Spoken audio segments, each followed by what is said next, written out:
Assalamualaikum warahmatullahi wabarakatuh. Bagaimana kabarnya semuanya? Semoga selalu dalam keadaan sehat walafiat. Oke, pada pembahasan kali ini kita akan membahas tentang dakwah Sunan Bonang, terutama dalam biografi dan cara dakwah Sunan Bonang di Indonesia. Oke, sebelumnya kita tampilkan dulu tabel dari gambar para Sunan Wali Songo yang mendakwahkan Islam di Nusantara. Ada yang tahu Sunan Bonang gambarnya yang mana? Oke, ini dia ya, Sunan Bonang. Ya, betul sekali.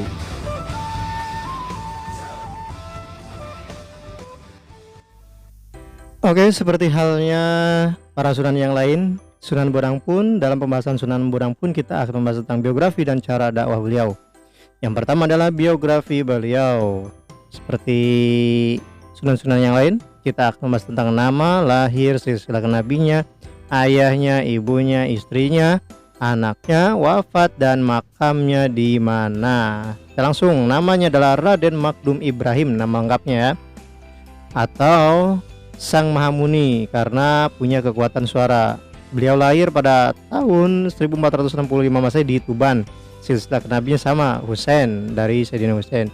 Ayahnya bernama Raden Rahmat atau Sunan Ampel, ibunya Dewi Chandrawati atau Nyi Ageng Manila binti Arya Teja, Bupati Tuban, anak Bupati Tuban. Istrinya Dewi Irah atau putri Raden Jaka Kendar. Nah, anaknya Dewi Ruhil, terus Jayeng Katon, dan yang terakhir adalah Jayeng Rono. Ini dalam beberapa referensi yang lain ya. Beliau wafat pada tahun 1525 Masehi di Pulau Bawean. Makamnya ada dua nih, Pulau Bawean yang pertama dan yang kedua Desa Kutareja, Barat Masjid Agung Tuban, di sebelah baratnya ya. Nah, ini nanti pembahasannya ada di next selanjutnya ya, kenapa bisa jadi dua. Next selanjutnya yaitu B, cara dakwah Sunan Bonang. Nah, cara dakwah Sunan Bonang ini berujung pada cerita Sunan Giri. Kalau kamu mau memahami dari cerita Sunan Giri, itu mereka selalu bersama-sama, terutama ketika setelah belajar di Ampel Denta kepada sang ayah atau Sunan Ampel. Nah, setelah ke Ampel Denta, mereka kan pergi ke Samudra Pasai atau ke Aceh, bertemu dengan Maulana Ishak atau ayahnya Sunan Giri. Nah, ketika itu mereka sudah berpisah tuh setelah nyampe lagi ke Pulau Jawa.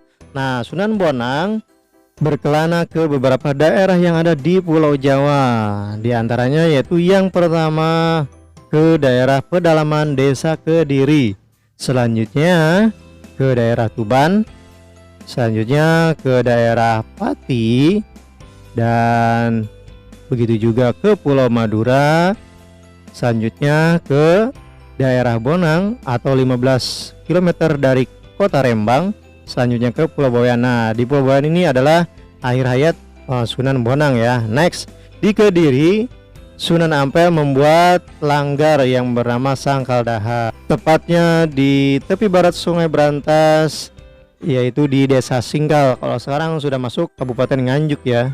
Dan pada saat itu masyarakat yang banyak memeluk agama Hindu. Sedangkan ketika di Tuban, beliau membangun pesantren Watu Layar dalam penyebaran agama Islamnya. Sedangkan di Bonang, beliau membuat pasujudan atau zawiyah. Nah, ini zawiyah ini adalah tempat ibadah khusus untuk bagi para tasawuf. Ini hampir dekat dengan pesisir pantai ya. Nah, di Bonang inilah beliau mendapat julukan Sang Mahamuni. Selanjutnya di Pulau Bawean. Nah, di Pulau Bawean adalah tempat terakhir beliau berdakwah, dan akhirnya beliau pun meninggal di sana di Pulau Bawean. Dan ketika sudah meninggal, jenazah Sunan Bonang pun diperebutkan oleh masyarakat Bawean maupun masyarakat Bonang yang ada di Tuban untuk dimakamkan. Dan pada malam setelah 1 hari wafatnya beliau, murid dari Sunan Bonang yang ada di Tuban pun mengambil secara sembunyi-sembunyi jenazah beliau dan dimakamkanlah di Tuban. Ketika selesai dimakamkan, ternyata di Pulau Bawean makamnya masih utuh.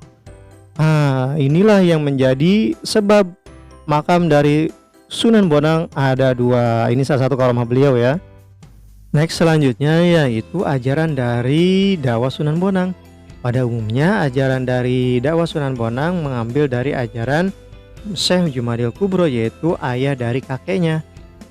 yaitu ajarannya yaitu Ahlus Sunnah bergaya tasawuf salaf ortodok, di mana manusia harus menjauhi 3 musuh yaitu dunia, nafsu, dan setan, dan menganjurkan sedikit bicara, rendah hati, optimis, dan bersyukur. Nah, selanjutnya yaitu filsafat cinta, kecenderungannya mirip dari Jalaluddin Rumi. Nah, itulah beberapa ajaran dari Sunan Bonang. Selanjutnya ilmu yang beliau kuasai, yang pertama adalah ilmu fikih, selanjutnya usuluddin, tasawuf, seni sastra, ini berasal dari ibunya, terus arsitektur, bela diri. Nah, dia juga pandai mencari air sebagai sumber air di tempat yang susah air. Nah, selanjutnya sumber dari kitab yang beliau pegang yaitu berasal dari Ihya Ulumuddin karya Al-Ghazali.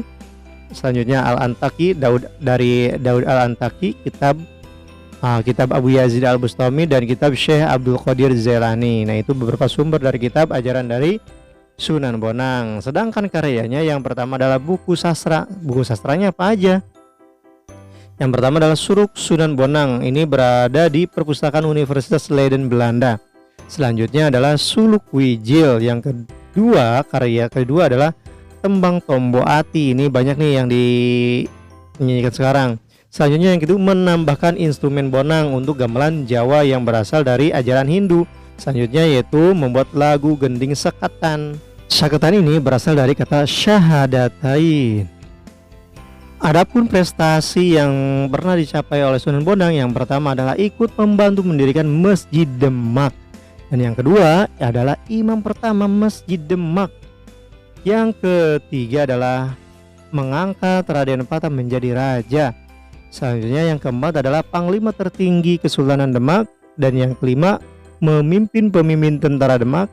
Yang keenam mengangkat Sunan Ngudung atau ayah Sunan Kudus menjadi panglima tentara. Nah, itu dia dari prestasi beliau. Nah, ini ada kisah unik dari Sunan Bonang ya. Yang pertama, ketika menaklukkan Kebon Danu. Kebon Danu adalah seorang perampok. Kebon Danu beserta anak buahnya ya. Nah, pada saat itu ketika Sunan Bonang mau menaklukkan Kebon Danu, Sunan Bonang hanya mengeluarkan salah satu alat saja, yaitu gending dharma, dan menyanyikan macopat atau ini sebagai tembangnya.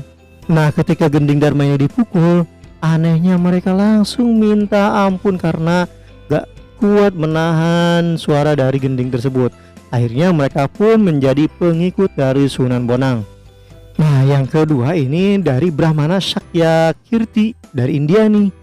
Jadi pada suatu ketika Brahmana Sakyakirti ini ingin menantang Sunan Bonang nih yang berada di Tuban.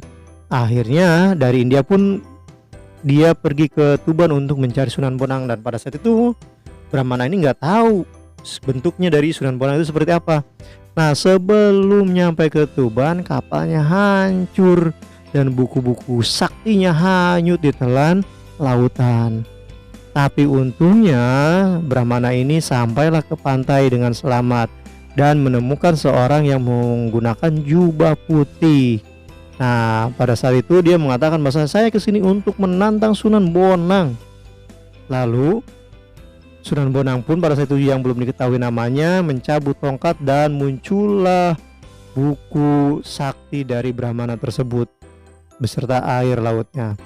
Lalu Brahmana pun berlutut, dan ternyata orang yang dihadapinya adalah Sunan Bonang. Nah, kisah yang unik yang ketiga yaitu ketika pengangkatan Sunan Kalijaga sebagai murid. Nah, ini ada di pembahasan Sunan Kalijaga ya. Nah, selanjutnya apa saja sikap positif yang bisa kita ambil dari dakwah Sunan Bonang ini? Ini ada beberapa poin nih ya. Nah, kita lihat dulu yang pertama. Dakwah Islam beliau dilakukan dengan tekun dan pantang menyerah. Yang kedua, seniman kreatif dalam media dakwah penyebaran agama Islamnya. Dan yang terakhir adalah toleransi tinggi dalam berdakwah. Nah, itu dia sikap positif yang bisa kita ambil dalam dakwah Sunan Bonang kali ini. Nah, next kita masuk ke dalam kesimpulan. Kita simpulkan ya. kita menjadikan beberapa poin. Yang pertama biografi, yang kedua cara dakwah, yang ketiga ajarannya, yang selanjutnya adalah ilmu, dan yang terakhir adalah karya atau seninya. Dari biografi kita ambil sedikit saja. Nama beliau Raden Makdum Ibrahim, lahir 1465 Masehi di Tuban. Ayahnya Raden Rahmat atau Sunan Ampel, ibunya Dewi Chandrawati atau Nyi Ageng Manila, istrinya Dewi Irah. Nah, selanjutnya wafatnya 1525 Masehi, dan makamnya yang pertama di Pulau Bawean dan yang kedua di Desa Kutareja, Tuban. Cara dakwah beliau yang pertama berkelana ke penjuru pelosok dan membuat masjid. Selanjutnya membuat pesantren dan membuat tempat persujudan untuk para tasawuf dan membuat kesenian yaitu bonang. Dan selanjutnya adalah menaklukkan penghalang dakwah. Ajaran yang pertama adalah sunnah bergaya tasawuf dan salaf ortodok. Yang selanjutnya adalah filsafat cinta mirip Jalaluddin Rumi.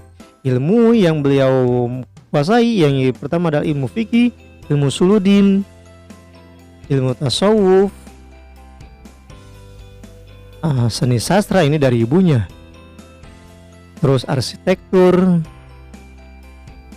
bela diri,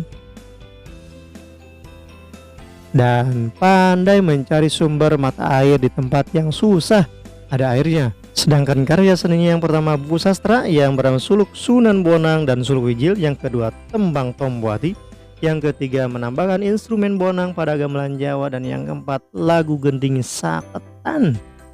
Itulah beberapa kesimpulan yang bisa kita ambil. Ini sesuai dengan KMA 183, diambil dari buku 3 serangkai dan http pelajaransekolahblogspot.com dan buku Erlangga https://daerah.sindosnews.com.